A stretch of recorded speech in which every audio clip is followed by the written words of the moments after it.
This is Roguewing, Corlane, Helen RD over at Starship Modeler. Welcome to the workshop.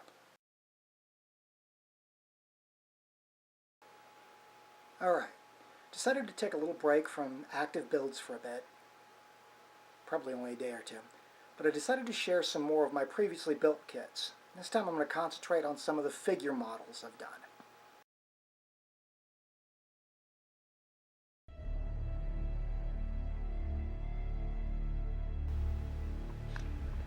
Alright, here we have the Magnus Iron Man model. A lot of people knocked it, not for its detail, but the rather static looking pose. And I got to admit, it does look more like a museum display or that Tony's about to sneeze. All in all though, it's a very well engineered kit. It goes together really well. In this particular case, I decided to try to follow the movie scheme. I started with a base coat of gold, then hit that with a coat of candy red, just like the instructions suggested. And then went back in and re-picked out the details that needed to stay gold. Also went in and picked out some of the metallic details, and then did the color piece there in metallics, and the arc reactor and repulsors in his hands in kind of a light blue to better simulate what you saw in the movie.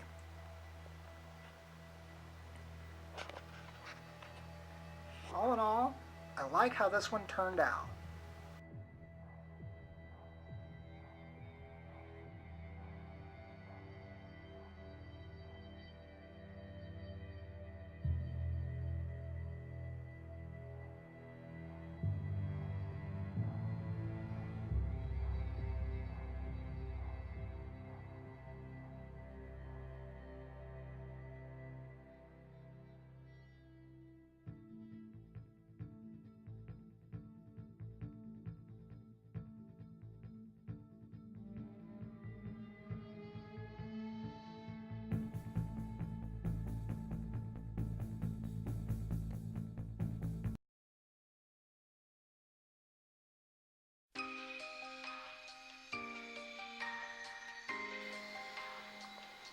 One of my favorite anime ladies of all time,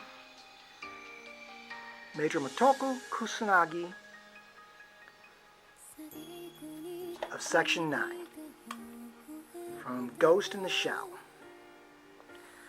This kit I picked up off eBay, and I'll be honest, I was pleasantly surprised that it went together as well as it did after seeing some of the other stuff I've picked up off eBay. The outfit I didn't get too extravagant with.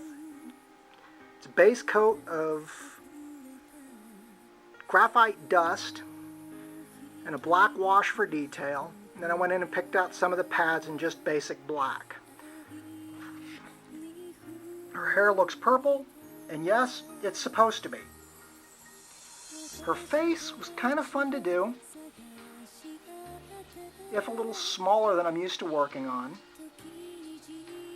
But all in all, I do like the way the Major turned out. I was very happy with this. Admittedly, she's a little glossy, but, you know, I like her.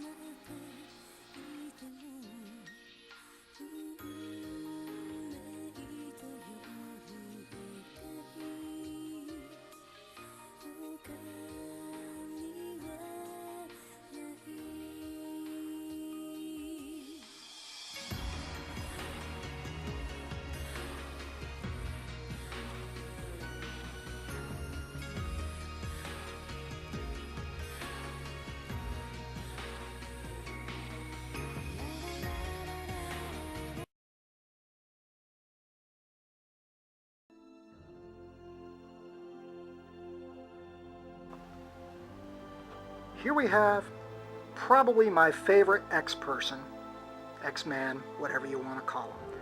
This is Kitty Pryde, and her guardian and best friend, Lockheed the Dragon. Picked this one up off eBay. It was sculpted by a man named Marcelo Barbosa. And this is actually only the second of the castings he did of this kit. As you can see, it shows her coming up out of the roof of the building with Lockheed on her shoulder.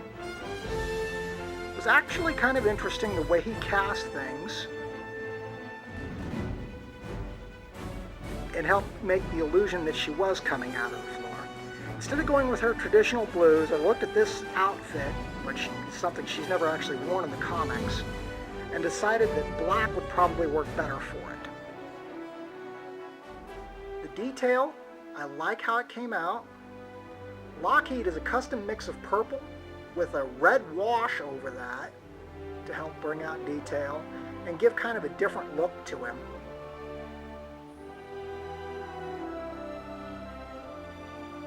People will note here, Kitty's eyes are brown. In the comics, Kitty's eyes are brown. Seeing a lot of figures of her come out with blue eyes. She's not blue-eyed. All in all, I like the way this turned out. And glad for the chance to share it with you.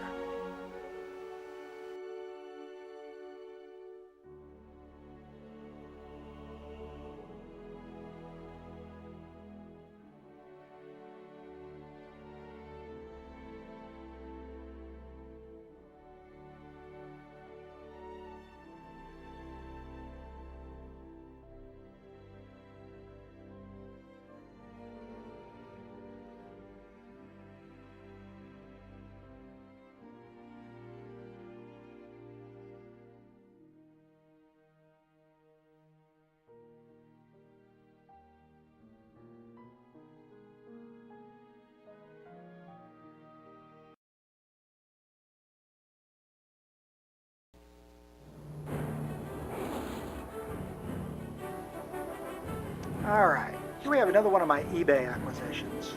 This one was intended to be the live-action movie version of Supergirl. She's supposed to have a cape, and of course she's supposed to be in blue and red. Have the look fitting Superman's cousin. I got ready to do her about the same time DC was playing around with the Dark Mary Marvel, so I kind of drew inspiration from that and went for a darker Supergirl, if you will. Instead of the traditional blues and reds, I went with a black-based costume with red accents, just basic black boots. Her legs I painted darker than the rest of her to give the appearance that she's wearing tights. The base I painted to match the symbol on her chest. And the biggest departure, I went in and made her a redhead. Also gave her a little beauty mark there on her cheek. All in all, this was the first of my alternate version characters. And I kind of like how she turned out.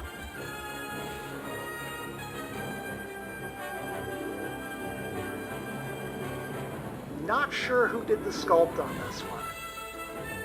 Like I said, it's one I picked up off of eBay, so who knows where the sculpt came